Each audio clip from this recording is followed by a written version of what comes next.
Hola, bienvenidos a este video donde veremos tipos de máquinas y movimientos, que son conceptos básicos de mecánica. En algún momento nos habrá tocado seguramente, ya sea a nosotros o a alguien con quien estábamos en el momento, el tener que responder a la pregunta ¿qué sabes de mecánica? Y de repente a lo primero que se nos viene a la cabeza es esta situación en la que nos vemos forzados a requerir de otra persona y decir no, en realidad no sé nada de mecánica. Básicamente, si giro la llave y el motor no enciende, tengo que llamar a un mecánico. Y bueno, por alguna razón, la sociedad en general acostumbra a relacionar directamente lo que es la mecánica con vehículos, los vehículos más frecuentes, que son los autos y las motos. Pero en realidad solemos no tener en cuenta que la mecánica es algo que nos acompaña a diario. Un ejemplo muy común es que al destapar una botella no pensamos en abrirlo directamente con las manos, sino que buscamos algún destapabotellas. Este, así como tantos otros casos, son ejemplos de situaciones en las que solemos aplicar mecánica a través de herramientas sin que en realidad pensemos que estamos aplicando conceptos básicos de mecánica. Inclusive en casos más complejos, donde por ejemplo, al querer girar una llave, se traba la cerradura. Sencillamente pensamos en que, bueno, si movemos la llave de alguna manera, finalmente podremos girarla. Y bueno, esto quizá también nos haga pensar en aquella puerta o portón que solo nosotros y los de la familia saben cómo abrir o cerrar en la casa. Ahora bien, empezando con los conceptos, el primero que trataremos será el de fuerza.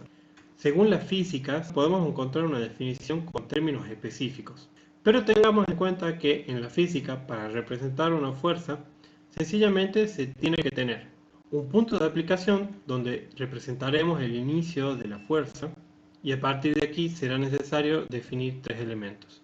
Uno es la dirección, a través de la cual actúa la fuerza. Segundo, un módulo que estaría relacionado a la intensidad de la fuerza y un sentido que nos orienta hacia dónde se produce la fuerza. Si tuviéramos más de una fuerza no podríamos olvidarnos de asignarle un nombre, de forma de identificar y diferenciar cada fuerza. Pero si lo analizamos conceptualmente, una fuerza aplicada sobre un cuerpo es capaz de deformarlo o de alterar su estado de movimiento.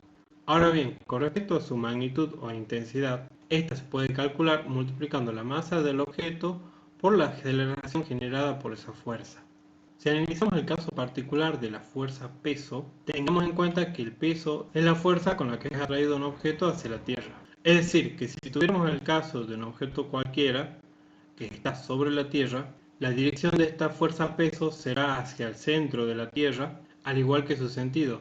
Pero ¿cuál será la intensidad de esta fuerza? Para calcular la intensidad de esta fuerza, podremos obtenerlo como una multiplicación de la masa del objeto por la aceleración de la gravedad.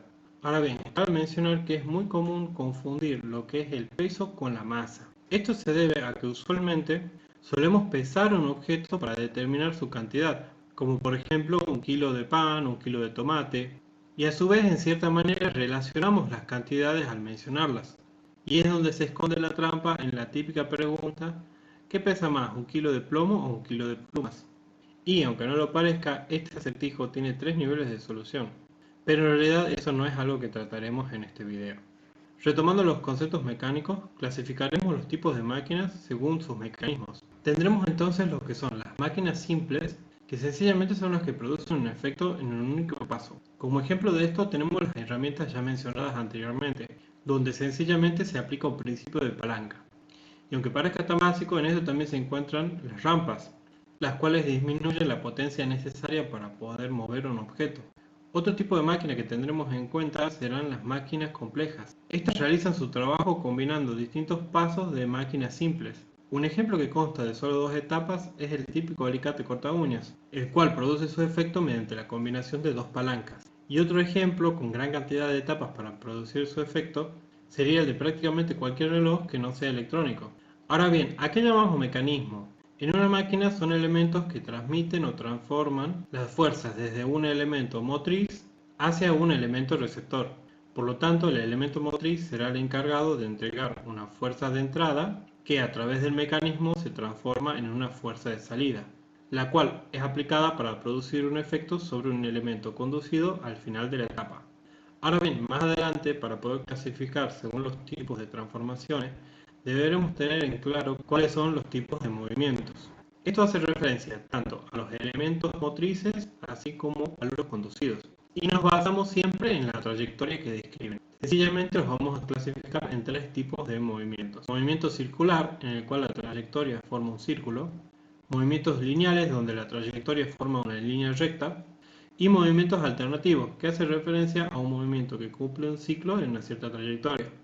Bien, finalmente, con los conocimientos adquiridos hasta este punto, daremos fin a esta parte sobre conceptos de mecánica.